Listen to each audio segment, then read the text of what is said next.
Bonjour tout le monde. Good evening, everyone. So, for those who don't know me, my name is Florian Martin-Bariteau. I am an assistant professor of law and technology within the Faculty of Law, Common Law section, and I'm the director of the Center for Law, Technology and Society at the University of Ottawa. Je suis très heureux de vous accueillir ce soir pour cet événement de rentrée du Centre de recherche en droit, technologie et société. Avant toute chose,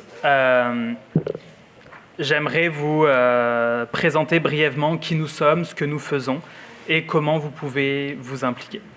Our center is the leading Canadian research center in law and technology. We are 21 full-time faculty members from the Faculty of Arts, Social Sciences and Law, supported by more than 100 of staff, students, and research assistants. Some of our faculty members, we have the full list on the screen.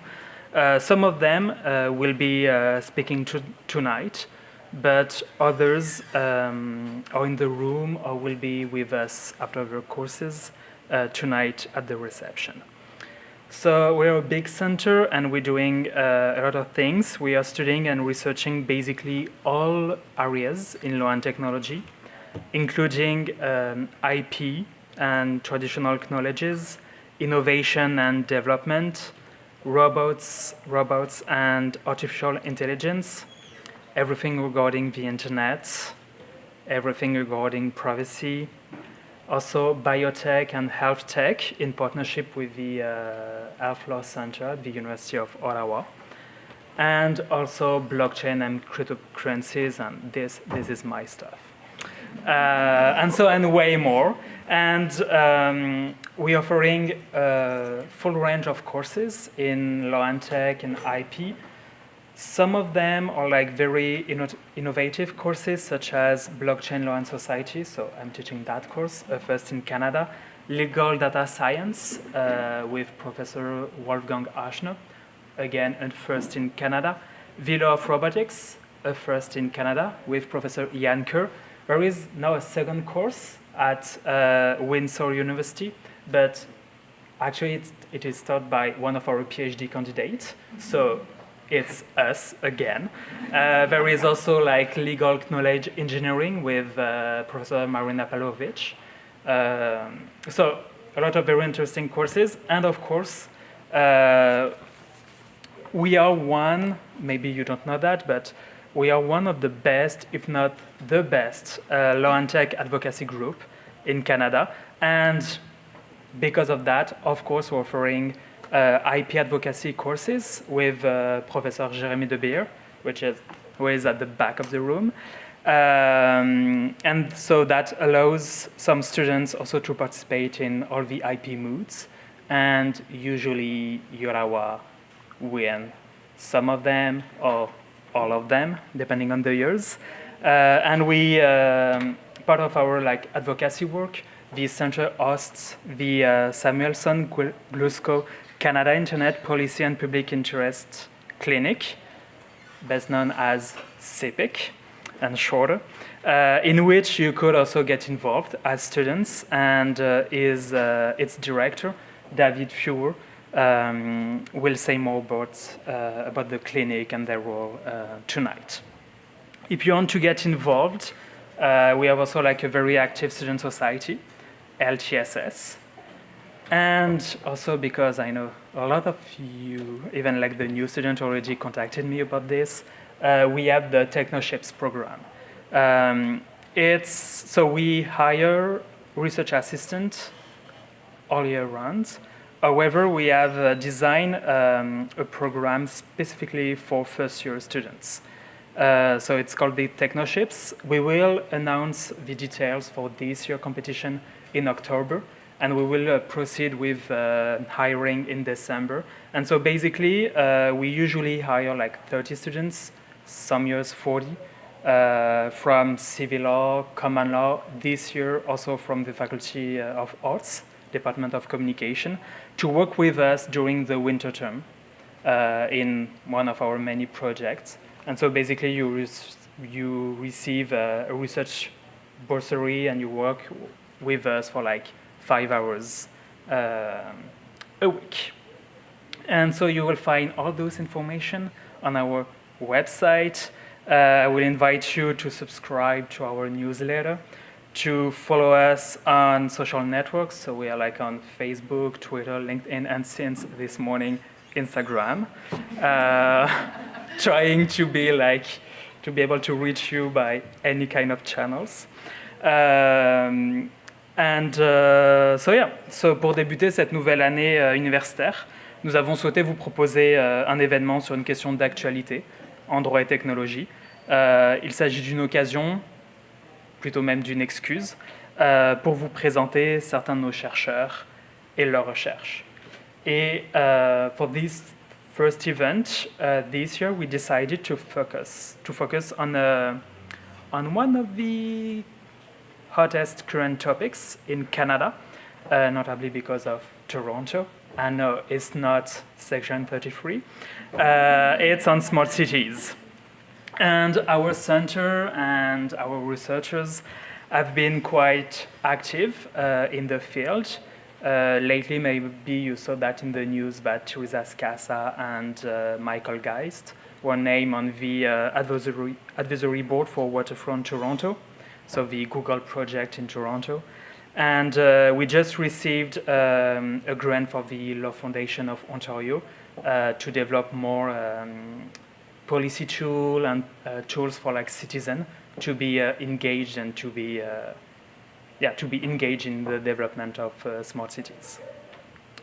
So I will introduce very quickly the different panelists, and then we'll give them the floor for 10 minutes, maybe 12 each. Then we will have half an hour of Q&A. Of course, if everybody stick with 10 minutes. After that, I will invite you all to the atrium on the 3rd floor for like a pizza party to just discuss and eat and drink together and have discussion with our faculty member. So tonight, we have 5 of our experts that will talk about issues related to smart city. We will start with Dr. Ian Kerr. He is a professor of law and the Canada Research Chair in Ethics, Law and Technology at the University of Ottawa. He is one of the leading experts, not just in Canada, but I must say in the world, on the law, ethics, and policy of AI and robotics. It will be followed by Dr. Elizabeth Judge. She's a professor of law at the University of Ottawa and an expert in IP, law and literature, and privacy. She will be presenting with Tenille Brown, who is one of our PhD candidates at this center and who also teaches property law in the national program at the law school. And her doctoral research examines the intersection between law, place and space, and the application of geographical insights to property and tort law. Then you will hear from Dr. Teresa Scassa. She's a professor of law and the Canada Research Chair in Information and Law and Policy. She is one of the foremost Canadian experts on trademark law and privacy law. We will then conclude with remarks from David Fewer. He is the executive director of CPIC, so the Internet Law Clinic at uOttawa. And so he will discuss advocacy within the development of smart cities in Canada. And so without further ado, let us welcome our panelists and hand it over to Professor Ian Kerr. Let me,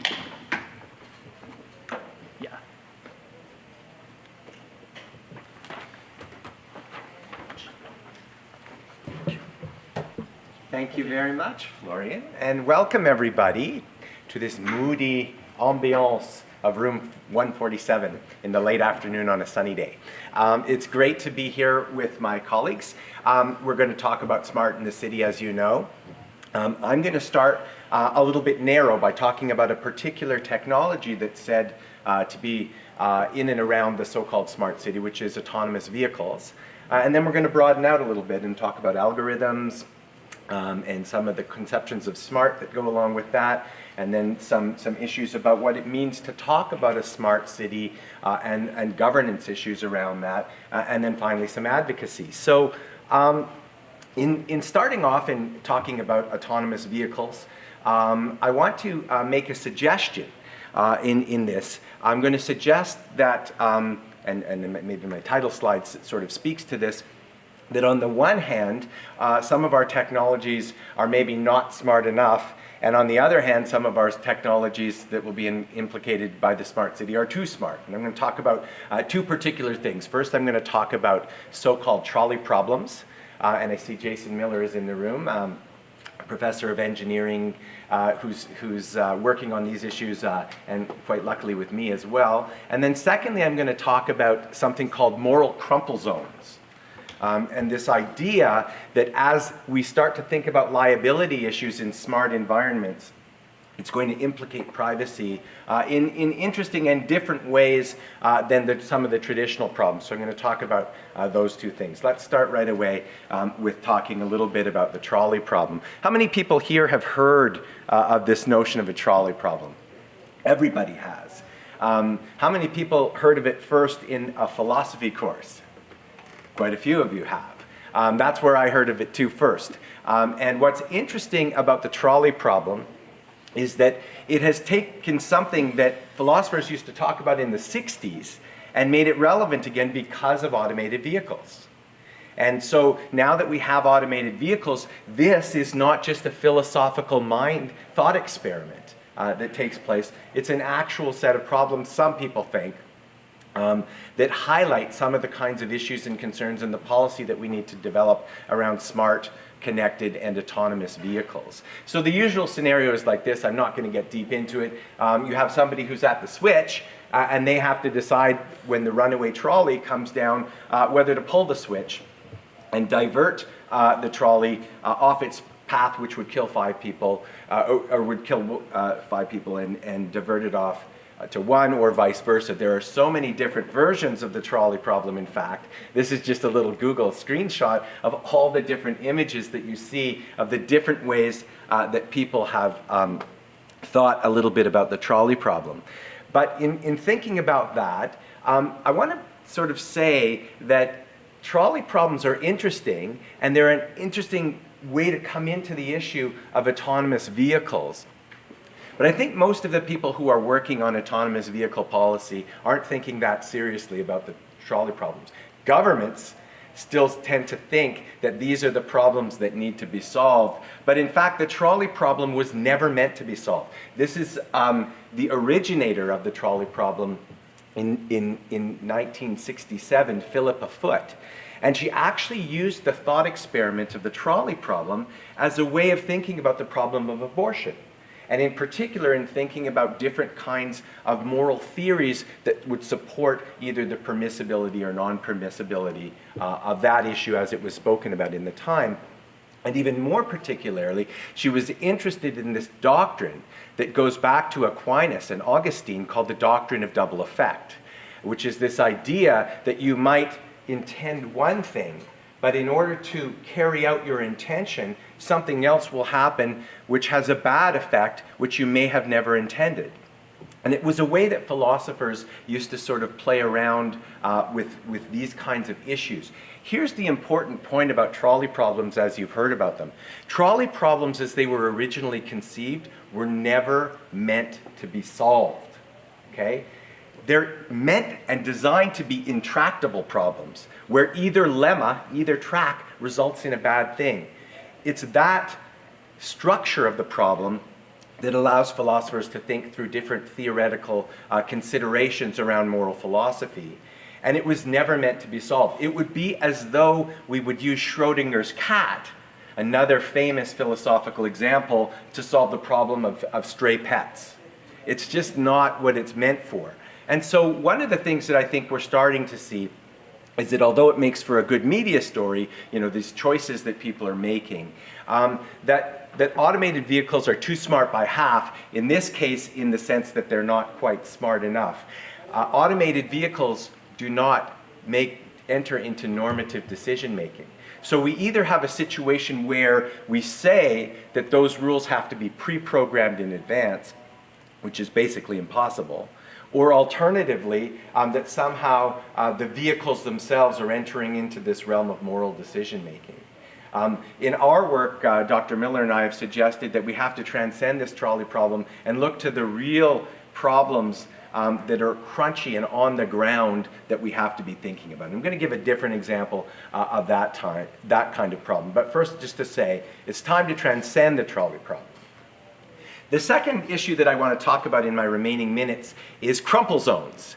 And I use that both literally and figuratively. This is the crumple zone in a vehicle, right? Vehicles are designed in a particular way for a crash, and the zone that's called the crumple zone is intentionally meant to absorb the shock of the crash. That's what a crumple zone is. And you've seen these kinds of crash images before. Well, there's also something called a moral crumple zone, which is a concept that's developed by Madeleine Claire Elish, an interesting anthropologist in New York, who's been thinking a lot about what happens in automated military systems and the way that people construct liability around the systems when they go wrong. And what she has said is that either intentionally or unintentionally, what tends to happen, as she's discovered in her work, is that a human being becomes the moral crumple zone when things go wrong. In other words, we tend to attribute liability back to the human actor in an automated system, whether or not they actually have any kind of liability. And so my hypothesis using this particular idea, the idea of a moral crumple zone, is that privacy is very much potentially the next moral crumple zone when it comes to issues around crashes and liability with automated vehicles in the smart city. So I want to just say a little something about that and then give you an illustration of what I mean. What I want to suggest to you is that as liability becomes a more pressing concern, as these cars come more and more on the road, as we have to start thinking about them, it's going to implicate privacy in new and different ways. There's a relationship, in other words, between liability and privacy. And so the example I want to talk about, there's two examples, and one of them is the first fatal crash with an automated vehicle, or at least a semi-automated vehicle. This is, for car aficionados in the room, won't need me to tell you that this is the Tesla Model S. Tessie, as it was known by Josh Brown, who got killed in the first ever car crash. And what was happening in that scenario as things became revealed was that Josh Brown actually overtrusted the vehicle. He thought of it as though it was a completely autonomous vehicle, even though it was very clear, at least from the literature and from the legal notices that he was provided, that it wasn't. And it's a great example of a concept called automation bias, that in spite of evidence to the contrary, we will tend to trust automation more than we ought to. And Josh Brown signifies and exemplifies that in a kind of way. So he was the first person to die in a car crash. It was later discovered of the 47 minutes of his journey that he had his hands completely off the wheel for more than 40 minutes, quite a bit more than 40 minutes. In other words, he was acting as though the car was itself autonomous and driverless, even though it wasn't. Some reports said that he was watching Harry Potter while driving. That has turned out never to be proven. But what is definitely proven is that he didn't have his hands on the wheel. The response to that is what's interesting and what brings me to this point of moral crumple zones. After this happened, Tesla pretty quickly put out an update and a patch to its software, which ultimately, I'll just go, I won't say anything, I won't show you that yet. The point of it was to take advantage of the sensors in the steering wheel and to not only keep track of how much people were holding onto the wheel, but also to be able to indicate or notify to the person that they ought to put their hands on the wheel. Buzzers and signals and all that same kind of stuff we've seen in the past with seatbelts. What's interesting though is there's kind of a schizophrenia in what Jason and I have called the Teslian doublespeak. Like on the one hand, they want to talk about the fact that we're this close to having fully automated cars.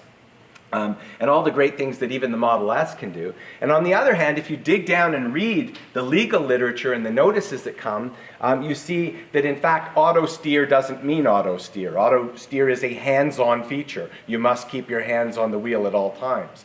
Likewise, the automated lane change system has a warning: never depend on automated lane change to change lanes. Right? So we have this kind of doublespeak that's going on here, which feeds into the automation bias. But my main point that I want to talk about as we think about these things is that the response from the automobile industry is to load and populate the vehicles with more and more sensor devices. So it started with the sensors in the steering wheel. We now see things like the Cadillac Super Cruise, which uses not only the same kinds of sensors in the wheel, but also infrared and even facial recognition. The idea is that they're trying to determine whether you have eyeballs on the road. And eyeballs on the road are somehow thought to be a proxy for responsible driving. And as we all know, that's not necessarily the case. This is an image, and I've sort of redacted the face, even though it's totally out there in the public. I still want to try to respect the privacy of this individual, who I won't necessarily name, as the first Uber crash, which many of you will have heard about a year ago. That's the reaction as the pedestrian comes out. And it's important to sort of note that subsequent findings was that in this case, the backup driver, right? Not the driver of the vehicle, the backup driver, because Uber was testing automated vehicles. The backup driver, who's supposed to be available for a handover should things go wrong, was watching the voice on a device that was in her lap, and she was looking down at it quite often. What also came out as a result of this, not because of the report, but because by the next day the videos had been uploaded to the internet, is this person was previously a convicted felon, and somebody who was in Uber's Second Chance program, and somebody who is, I really wonder whether we'll ever get a job as a result of this sort of thing going on. So I would suggest that privacy in automated vehicles tells us that these cars are too smart by half in the other sense, in the sense that they know too much about us. And I don't have time to get into it, but I'm going to leave you with a thought. I've distinguished in some recent work with Jason for Transport Canada a distinction between different kinds of privacy interests. The typical interest that we tend to talk about with smart cities is what I would call an external privacy interest, where these monitors that are on the outside of the vehicles, and they're collecting all sorts of data and metadata about the driver, but also about the environment around them. But more and more, as we start to load camera, facial recognition, infrared, and all of these things into our cars, we start to see that this implicates a privacy interest in the car. And of course, our Supreme Court of Canada has said that we have a reasonable expectation of privacy in vehicles, less than in homes, but still an important set of vehicles. That set of doctrines is going to be challenged by these kinds of things, especially as more and more, we're going to start to see the kinds of uses of those cameras creep outside of just being a safety consideration, right? As we see in every other context, it's almost certain that we'll be told and will be sold all of these other features so long as we permit those cameras to be on. So a few things to think about with automated vehicles in the context of smart cities, and starting to think about which things are not smart enough and which things are too smart. Thanks very much.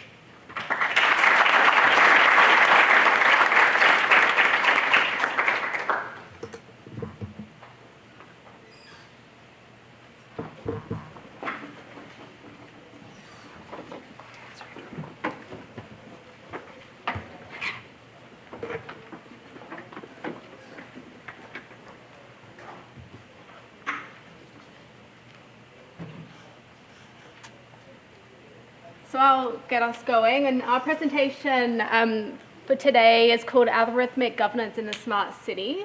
Smart what, smart why, and smart how.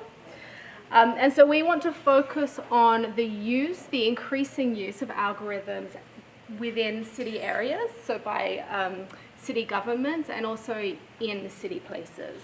So the example of the autonomous vehicle is one type of technology that uses algorithms in different layers in different ways. Algorithms at the city level broadly raise issues about transparency, accountability, privacy, discrimination, fairness, and we're going to talk about those things broadly. So one of the things that we want to highlight throughout this is this disconnect between, or what we think should be a disconnect between smart and city. I think increasingly as a society, we've sort of accepted smart city as if it's a single unit. And we want to think about what is smart and how does it become integrated, if at all, into a city.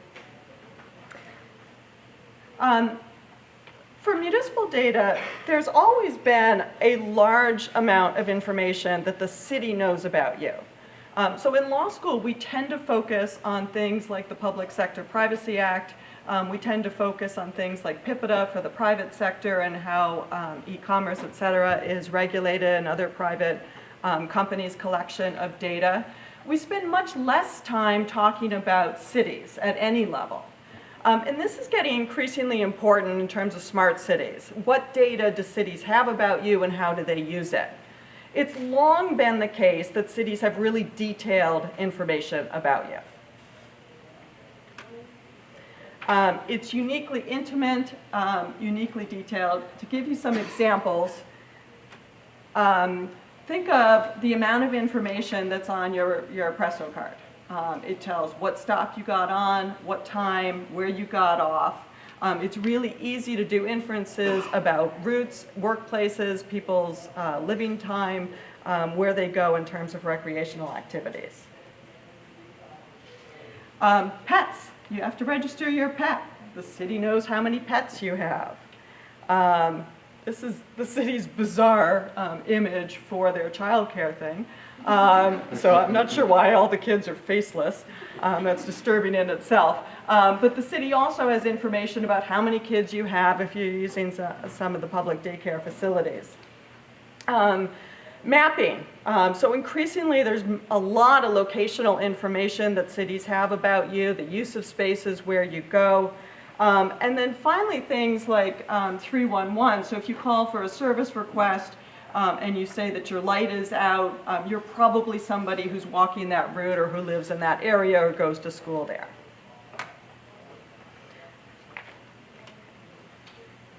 Just one point just to finish up there.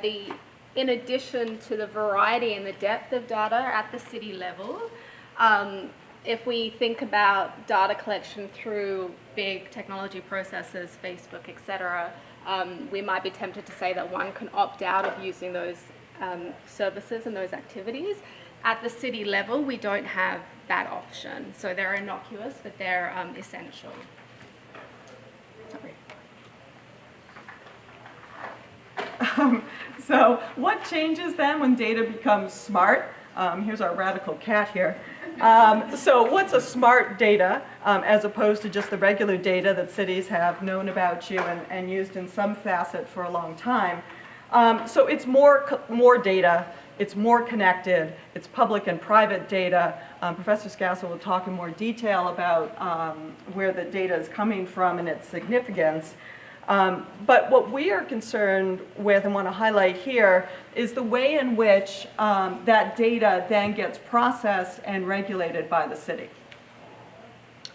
So if we're talking about what makes data smart through the use of algorithms, is its use of that data.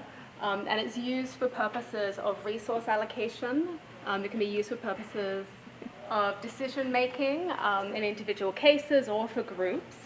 And it's also used for these activities by both public and private sectors.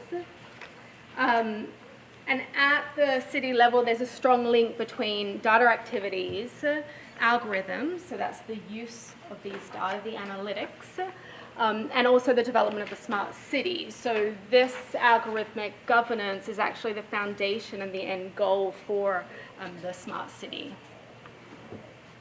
Okay, so algorithmic governance in the smart city. So this is a sketch of the type of information that a project like Toronto's Smart City might develop at their waterfront. There's certainly good parts to this. So there's much more resource allocation. There's more in terms of budgeting. The rhetoric around it is they can have a more efficient use of their resources and the limited budget that cities have.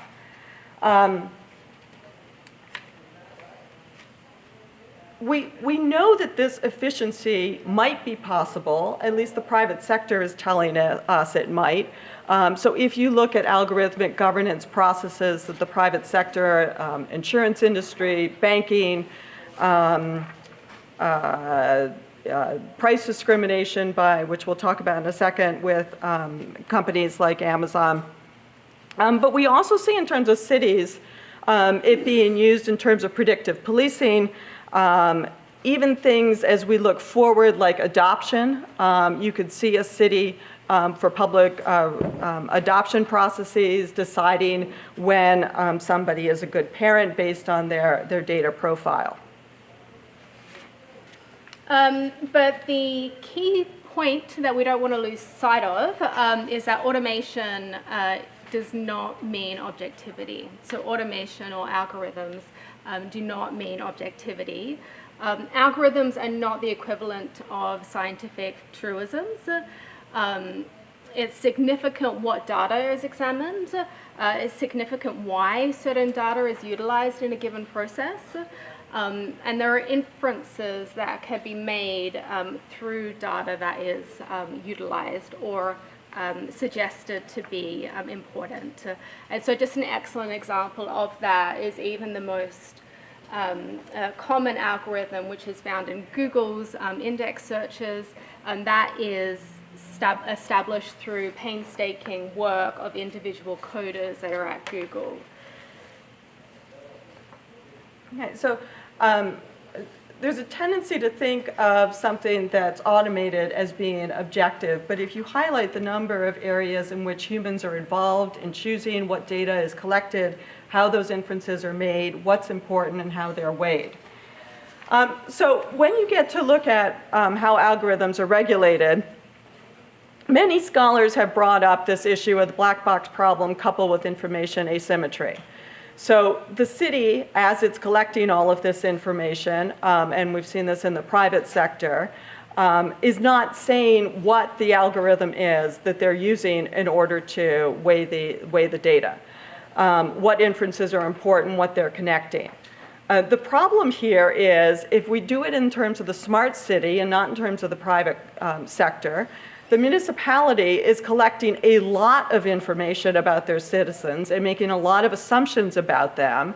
And in a way, cities are getting smarter, but not citizens.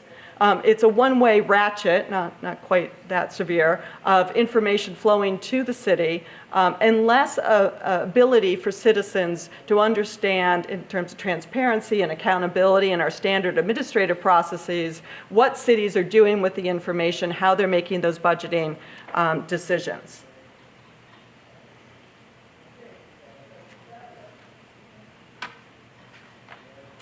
So it's not all, there is research which has highlighted discrimination that's already occurring. So it's not just us being doomsday.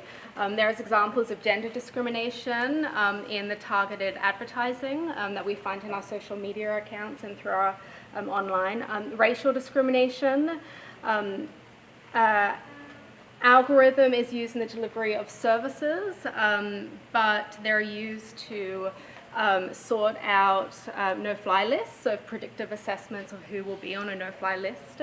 And there are case studies of assessments being made of internet usage and hashtags in relation to Black Lives Matter, and the police utilizing that through predictive assessments for real-world policing. Okay, so as we look at, this is moving to our conclusion, regulation by the city in the smart city context of algorithms, It's really threefold. So we have regulation in the city, so there's already private sector processes that are doing this. Regulation by the city as we move to the smart city model.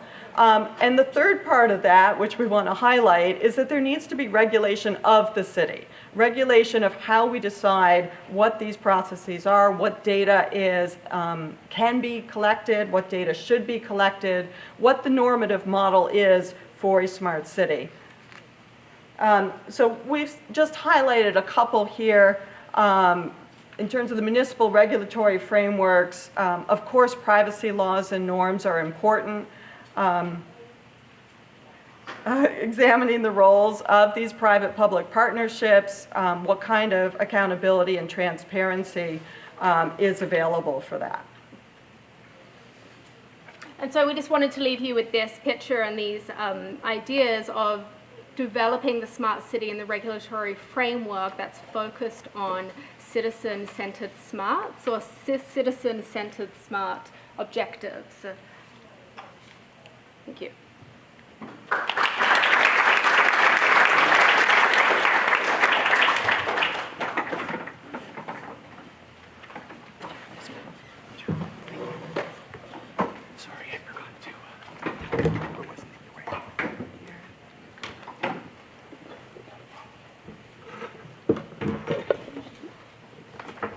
Okay, thank you. So I'm going to start off by asking you a question.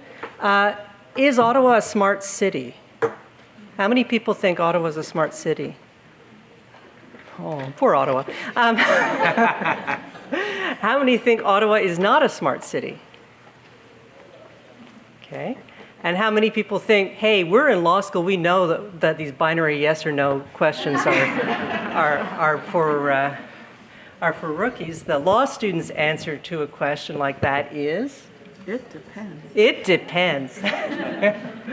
Okay, so yeah, and so that would be my answer to that question, which is, well, it depends on what you mean by a smart city. So I'm going to talk a little bit about, what do we mean by smart city, and then I'm going to talk about smart city data. And one of my research interests is on data and data governance, so I'm going to focus on the data side, whereas Professor Judge and Professor Brown have talked about the algorithmic side.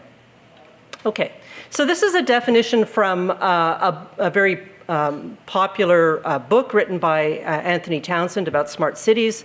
It was published in 2013 at a time when this was a new concept that everybody was getting excited about. And Townsend wrote that smart cities are places where information technology is combined with infrastructure, architecture, everyday objects, and even our bodies to address social, economic, and environmental problems. And so that's one definition of a smart city, and you can see it's very much focused, not only is it very much focused on technology, right, that smart cities are defined in terms of the technologies that are embedded within smart cities, but also that it presumes that technology is there to provide solutions to problems and not to create more problems. And I think as all of the speakers so far have told us today, that in fact the technology may be there to address certain problems and may be useful in addressing certain problems, but it also raises other problems as well. So it's not as simple as just, let's have technology and we're going to solve all our problems.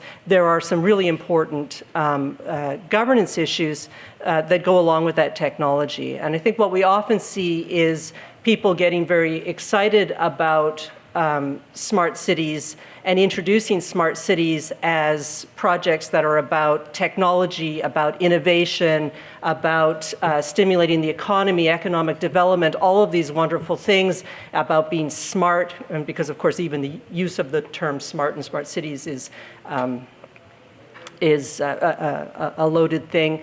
And we don't tend to talk that much about governance. And I think that's been interesting. In the last year, we've seen two big smart cities initiatives launched in Canada. One was the Sidewalk Toronto project, which has already been mentioned, which is this project to build on Toronto's waterfront this from the ground up smart cities development, which is with the technology fully integrated and embedded within the development.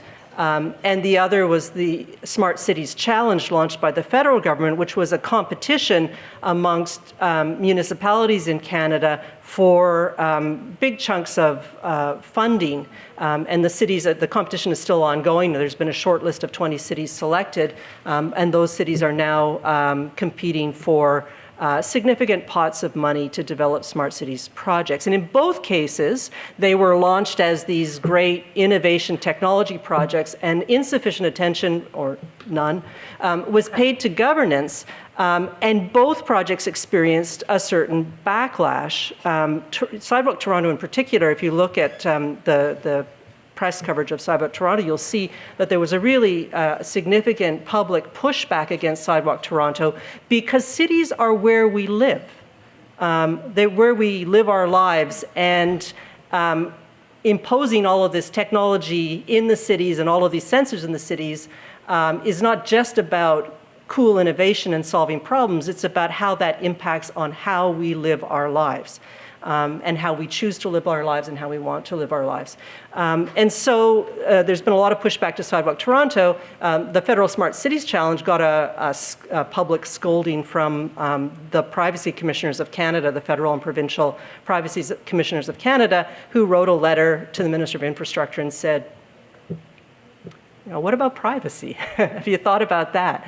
And I think in both cases, there was a lesson to be learned about the importance of governance innovation happening in step with technological innovation. I like to distinguish between two categories of smart cities. So this is getting back to the it depends and is Ottawa smart or not. Or is Ottawa a smart city or not? Let's just make that more precise. I divided into integrated smart cities, of which the Sidewalk Toronto project is a good example. There are a couple of other projects around the world, the Songo in South Korea, Masdar City in the United Arab Emirates, where a parcel of land has been set aside to build this fully integrated sensor-laden, technology-laden smart city project. So that's the exception. That kind of vision of a smart city is the exception. Most smart cities happen on an incremental basis. And so the cities adopt smart technologies, a little bit here, a little bit there, in response to particular issues or particular problems. In the previous presentation, you saw some examples of smart technologies that are collecting data that are used in smart cities. Smart transit cards, GPS sensors on public vehicles, smart metering for utility consumption, traffic cameras, surveillance cameras of other kinds, and so on. And so these technologies get adopted little by little, and on a slow incremental basis, our cities get supposedly smarter. And again, I'm going to use the little air quotes around the term smart and smarter. And one of the challenges with, I've talked a little bit about the public backlash against Sidewalk Toronto and the Smart Cities Challenge, and this idea that these projects get called to account on the governance side.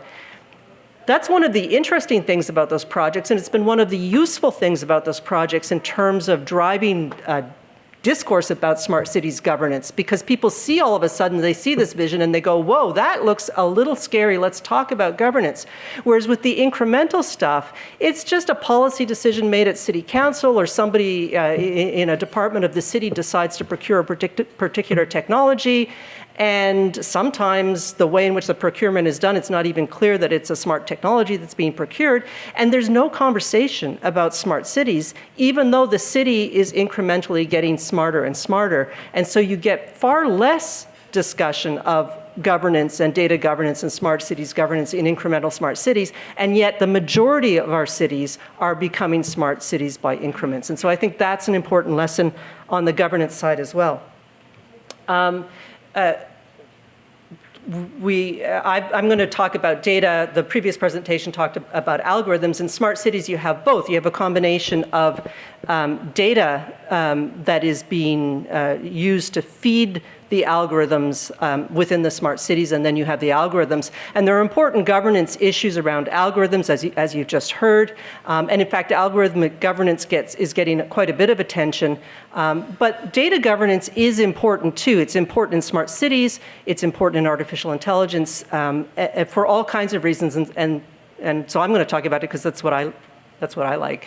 So I'm going to tell you it's more important. No, it's not. It's just as important and shouldn't be forgotten. Okay, so on this slide, what I hope to communicate with this slide, and I'll explain it is a little bit about why data governance is really complex in the smart city. A secondary message is, the slide also explains why I'm not pursuing a career in graphic design or, anyway, or the visual arts. But so I've used different squares to identify different kinds of smart cities data and different colors to suggest a different location of ownership or control over that data, and that's part of what makes governance complicated. So the green squares, I don't know how easy they are to read, are more traditional types of data collected by municipalities. So data from municipal public services, transit, utilities, this is the kind of data we're used to supplying to municipalities, the kind of data municipalities have collected for a long time. And the other square, traditional municipal government data would be permits, registration data, applications for zoning, all of this kind of stuff that cities have always collected. And then you have the utility data and public service data. And so, these are fairly traditional categories of data. Municipalities have collected them for a long time. They're continuing to collect them. Some of that collection is more automated than it used to be. But this is stuff we understand as municipal data. And we have governance regimes for this kind of municipal data. We have public sector data protection laws. We have public sector access to information laws. We have rules around how governments are meant to collect and keep and process that data, how they're supposed to make it open and so on. And so we've got a sort of a data governance regime for that category of data. We've also, in red, got now sensor data. Sensors are being installed throughout the cities. And we have analytics data. And I've put them in red and not green because they're in, I should have put them in gray because I'm just going to tell you they're in a kind of gray zone. Note to self, change the color on the slide. But they're in a kind of gray zone because if the municipality has purchased the sensors and installed the sensors and owns the hardware, then it's probably municipal data. But if they've retained the services of a private sector company to install the sensors, is it municipal data or is it private sector data? And does it depend on the circumstances? Well, yes, if you're a lawyer, you'll say, of course it depends on the circumstances.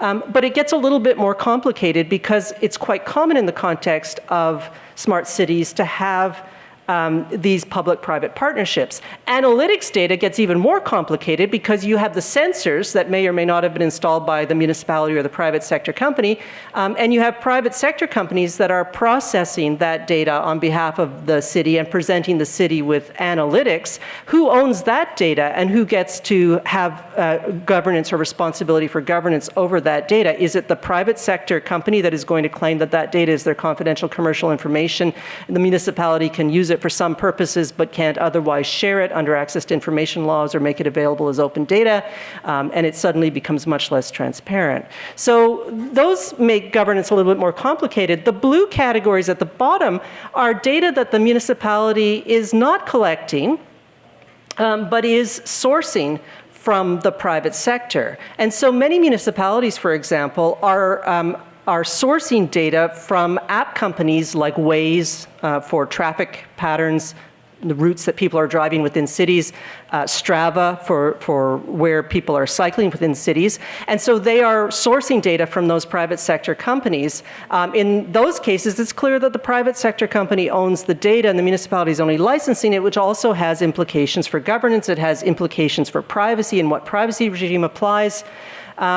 You've got human sensor data. Some of it if you're using a Strava app or a Fitbit and that data is then being sold to the city, you sort of consented to that and you're a human sensor, you're a volunteer human sensor.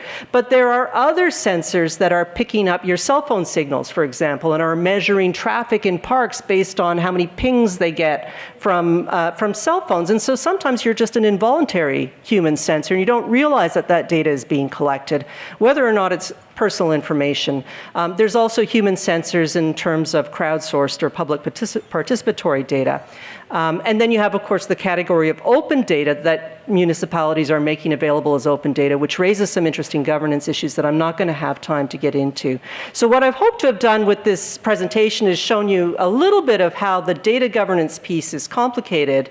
I've gone very quickly over some of the issues raised by data governance, but they include privacy, ownership, control, access, capacity to reuse, who's entitled to, if there's profits to be made, who's entitled to those profits, who's entitled to restrict or place controls over what uses the data may be put to, and so on. All of these are governance issues tied up in data, but because of incremental smart cities and because of the complexity of the data sources, the governance of smart cities becomes equally complex. So I'll just stop it there, and thanks very much for your attention.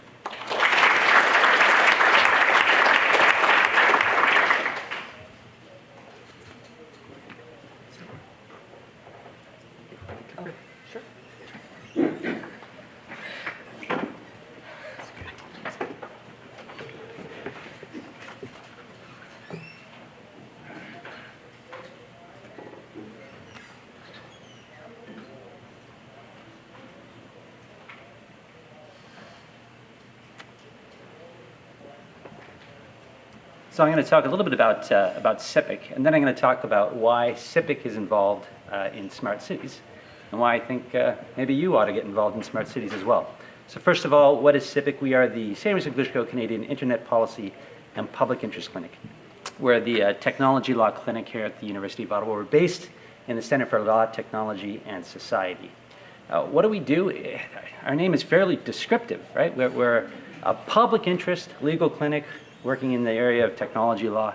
We consider ourselves part of kind of civil society advocates, more widely, part of a group active more widely in Canada on technology law issues. We've been around now for 15 years. I think this is our 16th year, so we've got a bit of longevity. And how do I talk about what we do? I say that we intervene on behalf of the public interest on technology policy issues arising at the intersection of law and technology. We're standing on guard for Canadians' Canadians' digital rights. And so we pursue this mandate fairly religiously in deciding what kind of projects we get involved with. It's got to be a public interest dimension. It's got to be a technology law policy issue, and there's no shortage of those. Now, we are a student clinic. That's an important part of who and what we are. Students get involved with us as academic interns, as summer interns, as research assistants, as volunteers. If you're in and out of the clinic at all over the course of the year, you'll see how busy we are. There's students everywhere. It's a pretty nice little organization to be involved with. The students that come to us tend to stay involved with us. This is just a series of pictures of different interns who have been with us over the past few years. I guess on your top right is this summer's recent collection of interns, many of whom are hiding out in the front row here, I see. Great to see you back. Now, we try and involve the students in just about every aspect of what we do. So this is one of our more notorious projects. We filed a privacy complaint against Facebook that garnered international headlines some time ago. But the two complainants involved were CIPIC students, right here with Pippa Lawson, the former director of the clinic. Other examples, this was just earlier this year, two students on the outside guarding the three lawyers, myself, Professor DeBeer, and Professor Pavlovich, at the Supreme Court of Canada. That was in the Harat case that took place earlier this year. Substantively, what do we do? Technology law. What does that mean? Lots of privacy, lots of copyright, lots of communication, so CRTC type stuff, think net neutrality. Lots of civil liberties kind of thing, especially around surveillance laws. We do consumer protection. We do other stuff. Included in other stuff would be smart city work. And earlier this summer, one of my colleagues said to me, why? Why is CIPIC, with its public interest mandate, doing something like smart cities? I don't get it. And my initial response was, well, it fits our mandate, right? This is, lots of technology policy issues arising, in smart cities. And our point of entry was privacy. We got a few grants to do some work in this space, and we eagerly dove in and started bringing what we know about privacy to bear on some of the smart city issues. I'll talk a little bit about a couple of those. One, just think about how consent works. Like, we know that nobody reads privacy policies. Nobody reads, kind of those consents, those terms of use that you click through to get access to whatever the website or service that you're trying to use. We know that kind of the fundamental tool that the market relies upon to get consent is a fiction. It doesn't work. And so if it's a problem elsewhere in privacy, it's going to be a problem in the smart city context. We know, in fact, how people actually make these kinds of decisions, quick decisions, short decisions. We don't rely upon this rational economic actor model, where we weigh costs and weigh benefits and decide whether or not using the service is really in our interest. In fact, the model that we use is really kind of a kludge of shortcuts and heuristics that say, yeah, we want it, or no, we don't. And the way that the way that our choices are presented to us, I mean, these heuristics we use aren't secrets to online services. So the way we use these heuristics are taken advantage of through things like dark patterns that kind of steer us towards kind of privacy restrictive choices instead of a more open or balanced choice about whether or not we want to use a service, and a more realistic understanding of the privacy costs of using a service. All of these issues are going to arise in a smart city context, and these are not secret issues, right? We know that we've got a problem with consent, and we've seen the privacy commissioner, doing consultations and having discussions about how we can improve the consent model under our federal privacy legislation. In the smart city context, though, it's not just questionable user interfaces, right? We're talking about the use of sensors all over the city in all sorts of different contexts, online, offline, in places we'd expect them and in places we'd be completely not expecting to be surveyed. And that introduces an additional suite of privacy concerns that, in my view, actually start to dive down and become liberty concerns or even democratic concerns. We talk about surveillance capitalism. Now we're talking about kind of surveillance capitalism joining with urban governance. So there's two issues, but there's more. We've talked already about big data and some of the problems associated with that. We've talked a little bit about how data is not neutral. There are biases inherent to data. Artificial intelligence, the need for transparency and accountability in understanding how decisions are being made that affect us. All of these things arise in a smart city context. Internet of Things is another area that we get involved with that arises in smart cities. This is the idea that things are now networked and communicating and relaying information about us, not just individuals. And that introduces a wealth of issues, not the least of which are the security issues. How do we make sure that all of these network devices now are secure? Because the system as a whole, is only as secure as its weakest, non-updated, unpatched device. Digital locks.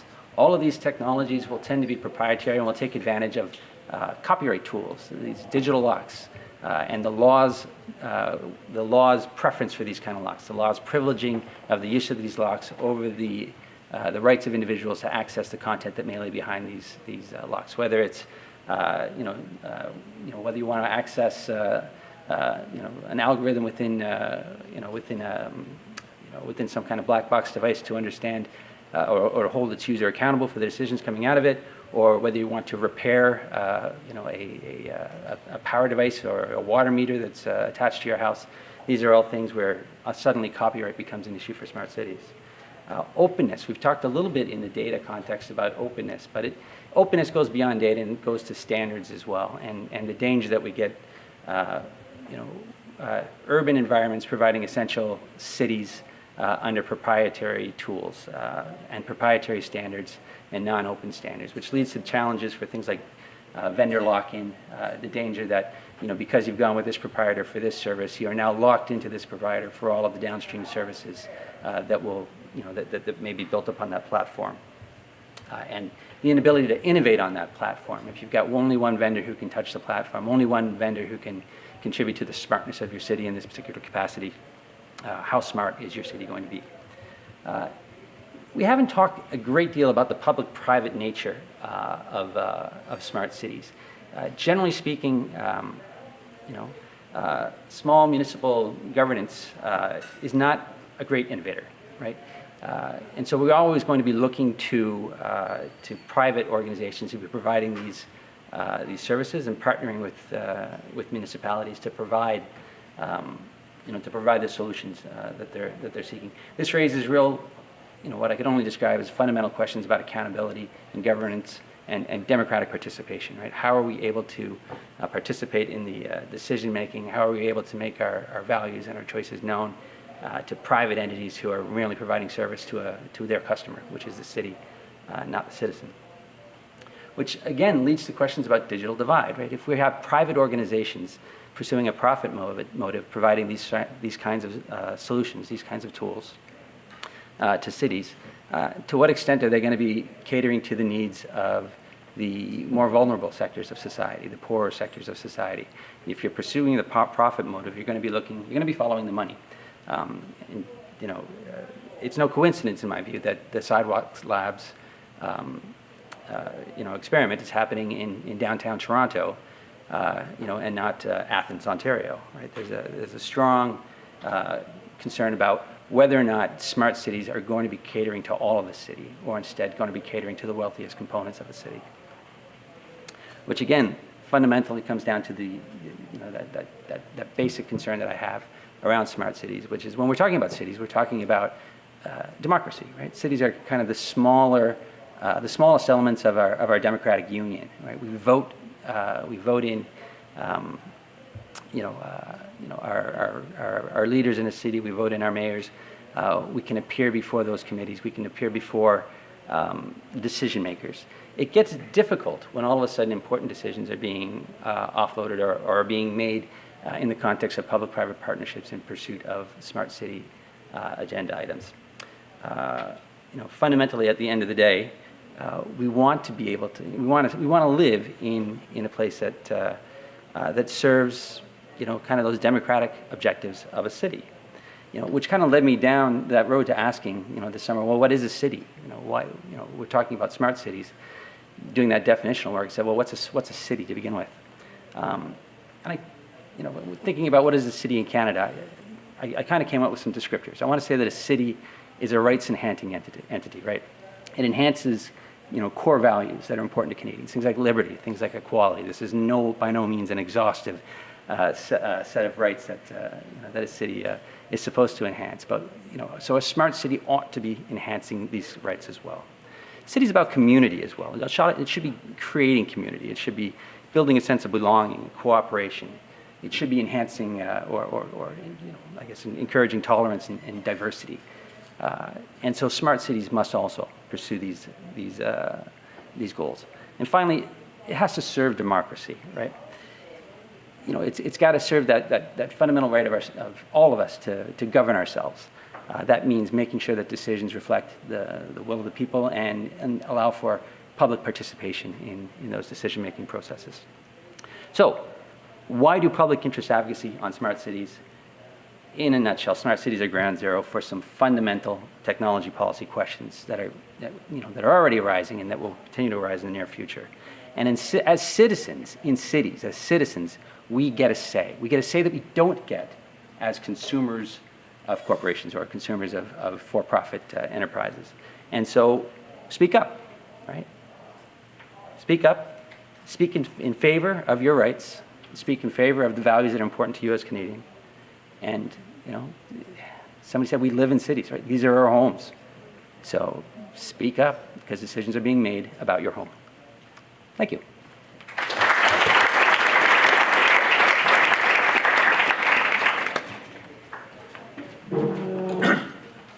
Thank you. So we have some time for some questions. So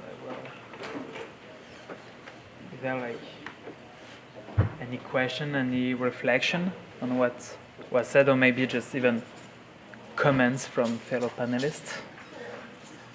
No. Yes, Amir? Well, thank you very much to all the panelists. So my question is for Professor Kerr. You mentioned transcending the trolley club, but would that not further embolden autonomous vehicle manufacturers to keep producing such vehicles at mass scale without giving any attention to trolley problem-like problems? Sure, it's a good question.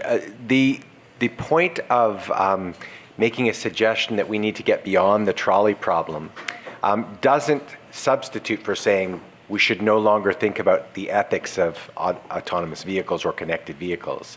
We certainly still need to do that, but we might decide that there are sort of better mechanisms for trying to engage in ethics. And I'll in a moment invite Professor Miller into the conversation should he want.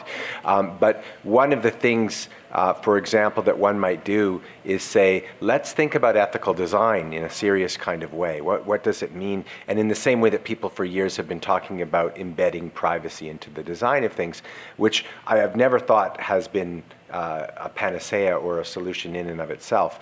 But this idea that we would develop a generation of engineers and entrepreneurs who think about ethics at the design stage. That would be one kind of thing we could think about.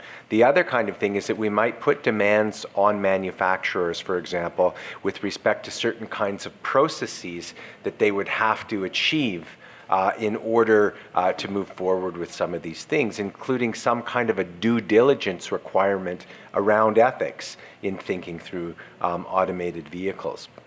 So that kind of a due diligence mechanism would, on the one hand, improve or potentially improve the transparency so that people had a sense, are there so-called ethical settings in this vehicle? What are the defaults of those settings?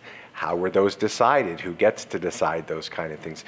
They're interesting and challenging questions, but one suggestion would be to put some onus on the manufacturer to think about processes by which they could at least have some form of a basis for saying that they considered ethics at that stage of the analysis. We might also decide, as we do in other areas, that we need some kind of sort of aftermarket regulation, which is to say we're not going to leave it to industry to simply tick some boxes. We're going to also think about whether there are minimal requirements.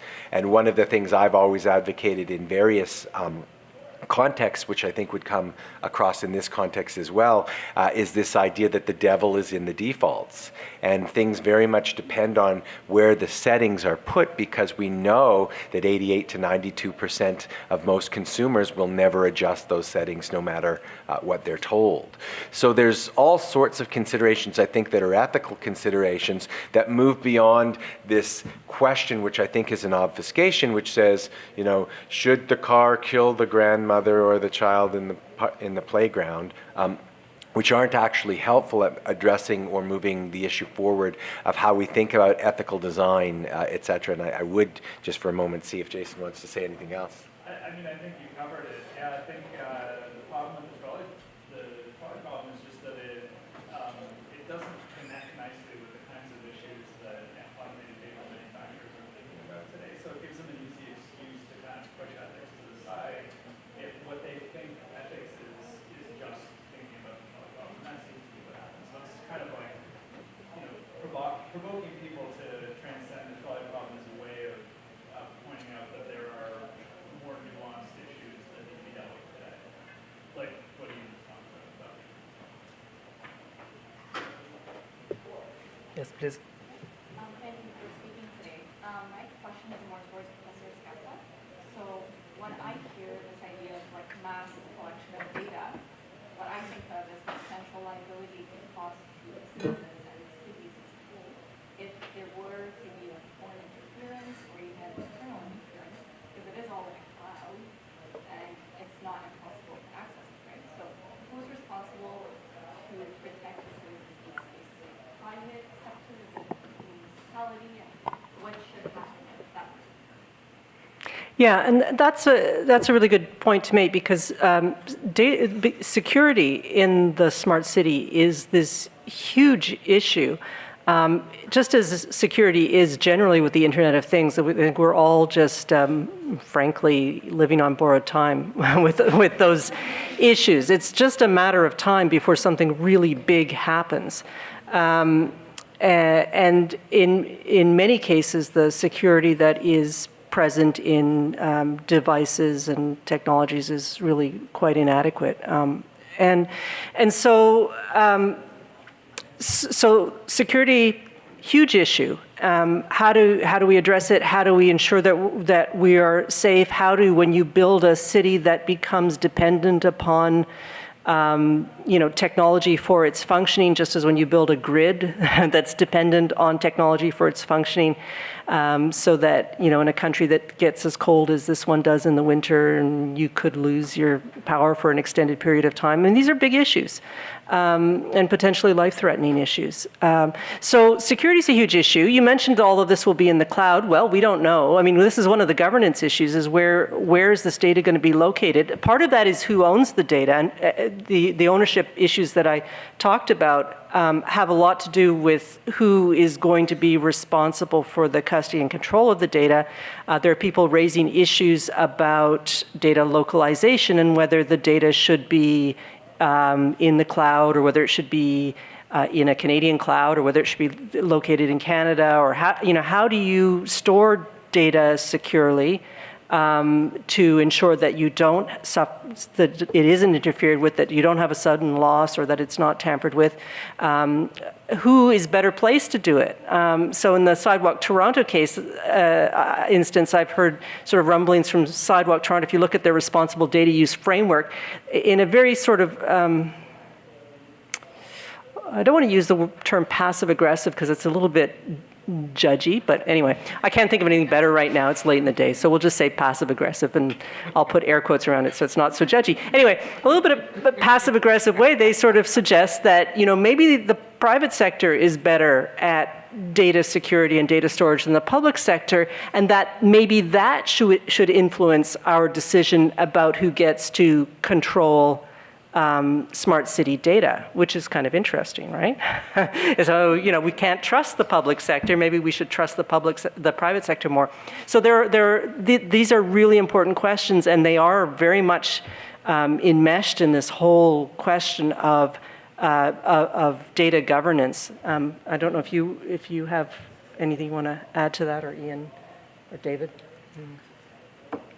I was just going to add that, human time. Talking about the data governance, a big part of that is intellectual property issues too, and so trade secrets is a big part of this. And so the more that you have it gravitating to the private sector, the more I think that there's this tendency just to defer when the private sector says, "Oh, trade secrets, you can't look at our formula." And I think there's increasingly this willingness to defer to the exceptionalism argument when tech companies make it, and the more they make that successfully, the more we don't look behind all of these processes, because we just sort of say, "Oh, okay, I guess it's going fine. I guess there's no data breaches there or anything." Mm-hmm. Yeah, please.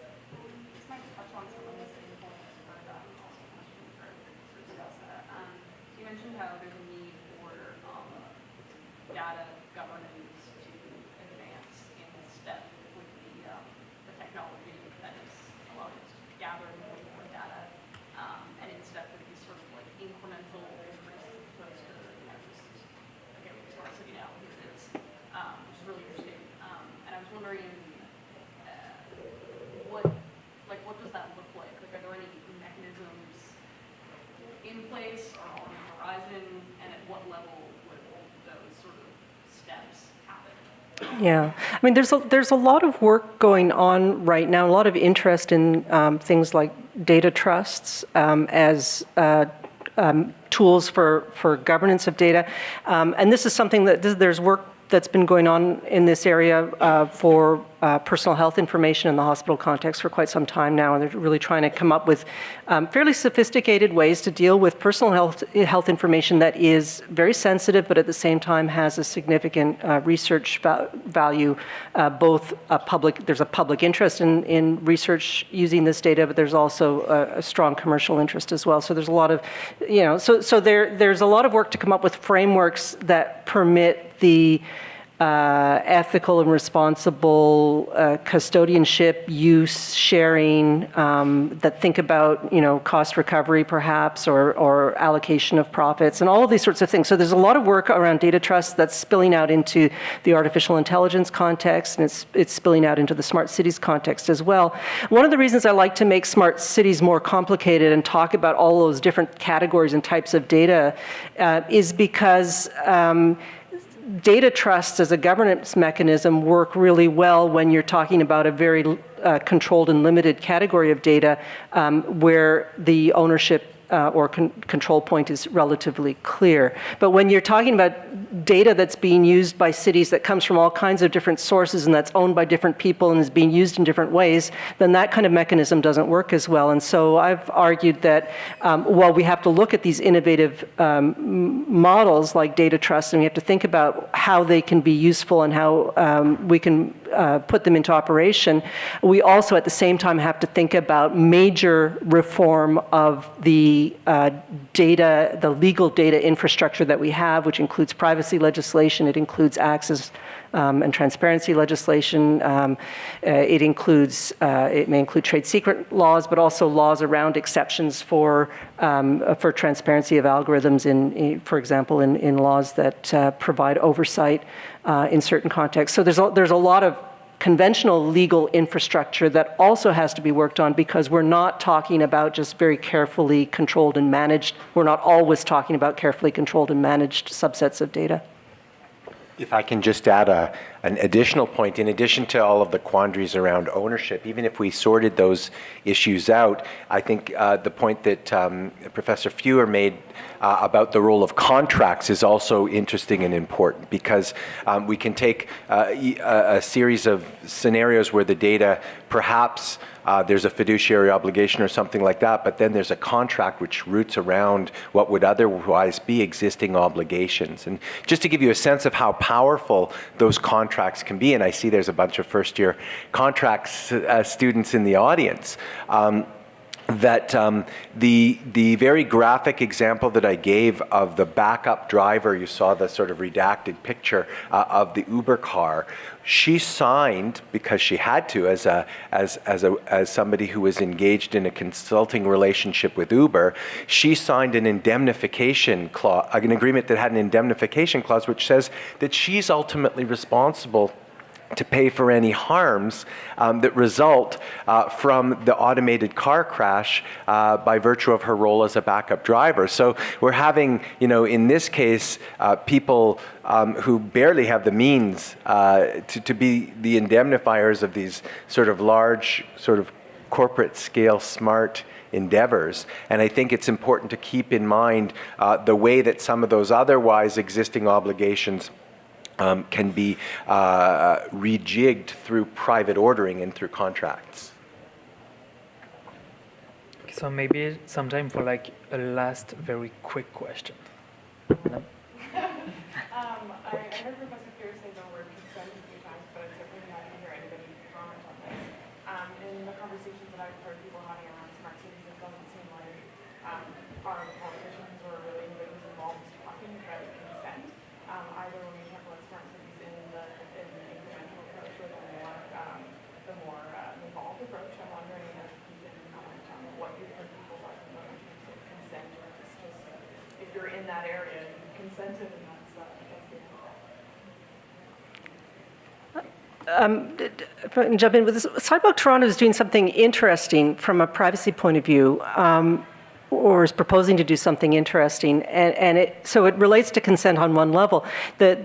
Our consent-based data protection regime, and I think that needs to be on the table as well in terms of how do we address that, because it's not working in a whole range of different contexts. But it's all premised on the existence of personal information. So one of the things Sidewalk Toronto is saying is that, well, the data that they're going to be collecting from sensors will be de-identified at source, so none of it will be personal information. So consent's not a problem because it's not going to be personal information, so it's all good. Now, there are plenty of critics who are saying, you know, re-identification, it's not, that de-identification thing, we've heard it before and we don't believe it. So there is the issue of whether in fact de-identification is going to be successful. But beyond that, it doesn't actually get at the broader data harms that I think we're just starting to understand. And so some of those relate to the fact that whether it's personal information or not, a huge amount of behavioral data is being collected about citizens in the city and is going to be used in algorithms that are going to make decisions about them and that may not be particularly transparent and that are going to affect their lives. And that may incorporate biases and other issues. And maybe that's something we need to consent to. And maybe we need to consent to the terms under which that's going to take place. In other words, there has to be some more democratic involvement in setting the ground rules for transparency and accountability within that kind of framework. And so that kind of consent gets obfuscated when we talk about the purely the privacy consent and hey, don't worry, it's all going to be de-identified. So I think consent is so there's that privacy consent, and then there's that broader consent to living in a I don't know, a guinea pig farm, in a lab, in a scientific lab, and being guinea pigs. So I'm sorry, I thought we had like no actually end time, but it seems there is a course after us in the room, so we need like to move. But I will invite you all to go to the third floor and to continue the conversation and ask like all your questions to our members. So again, thank you and see you on the third floor. Thanks.